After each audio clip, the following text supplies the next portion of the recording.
Okay, this is section 3. On the San Andreas fault, in mathematical terms, we're looking at a limited universe. And in order to solve this complex problem, I've looked at it from several smaller segments, I guess you'd call them.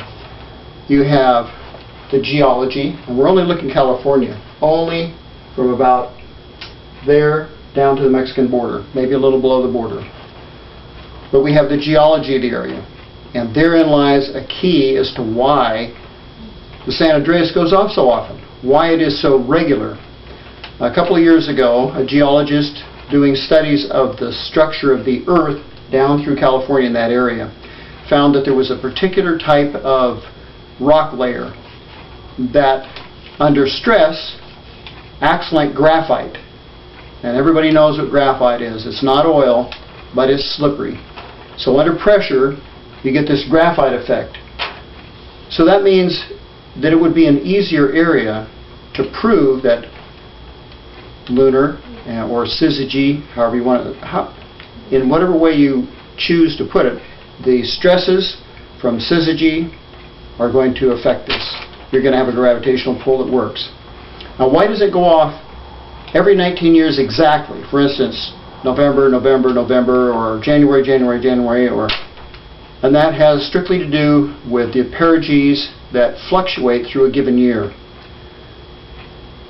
And what about everywhere? Why doesn't it go off everywhere? That's a simple thing. Here you have part of the ring of fire, which is the tectonic plates are broken up, fragmented, and so you have cracks in the earth that we call fault zones. Out through the United States you may have faulted areas, but the crust is much thicker and the segments, if there are any, are very minuscule, very small. As you move north, further up, you're going to have less and less of this action because the moon's highest point that it's directly above is about 28 and a half degrees of latitude. So this is very latitude sensitive and it's geologically sensitive. So therein lies the way it goes. Now, I wanted to point out from earlier, there is a fault that went off in 1933. I'll put this back up.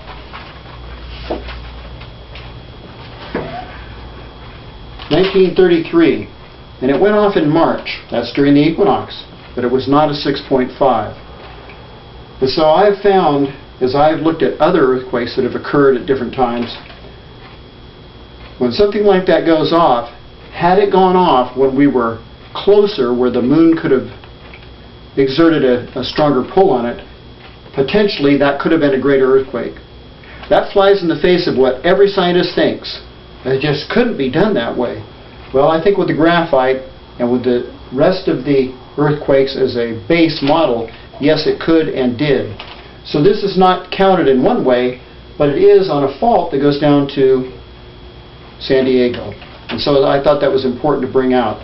Also, down below the border, right here, I don't know if it still shows, 1915 and 1934 in Mexico. There's a particular area that went off one cycle apart, and then recently in 2010 down south, further south in Mexico, it went off. Now I have no way of knowing whether there's an actual fault between the two.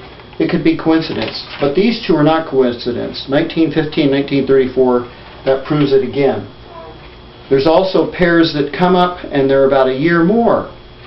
One is way up in Northern California near Wairika, and the other is down in the Imperial Valley.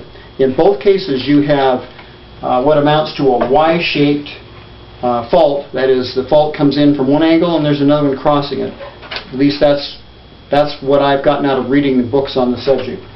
And so in those cases, the particular apex year that they're on may be affected. So you can't count on that. What's the significance of all this? Our country has the ability to produce an ephemeris. That's a big fancy word. It amounts to an almanac of all of the angles and whatnot that the moon comes in over the Earth. Unfortunately, as I understand it from a few years back, there are only about 6 mathematicians in the entire world that could produce an ephemeris.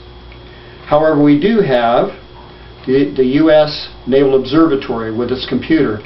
So there are ways to prove or extend our understanding of this based on this information. Also, one of the reasons that this is out at this time, 1994, Northridge. The next time this cycle comes up is 2013. Now I could just as easily go off somewhere in this LA area, could go off down here in San Jacinto, or way off down to Mexico, who knows.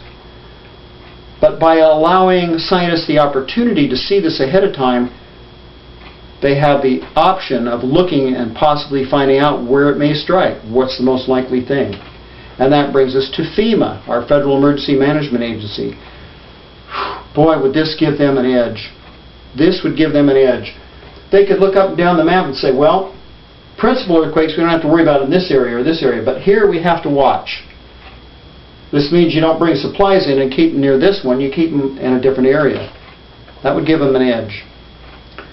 The USGS, for them, this narrows the window. They have an opportunity here to set their instruments in the right places at the right times. I hope so, because there's a lot of other countries that can profit from this. And ultimately, we do. Mexico, of course, but also Chile in the southern hemisphere. I believe it's still working there. Japan. When I could find a few, there were some that matched up. I believe Japan will benefit from this. And China could.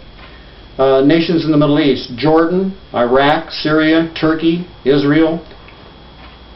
So this is not some minuscule thing. When you consider what recently happened to Japan and the horrendous damage in the nuclear plant that went down, all of this gives people an opportunity to prepare the right area, the right year.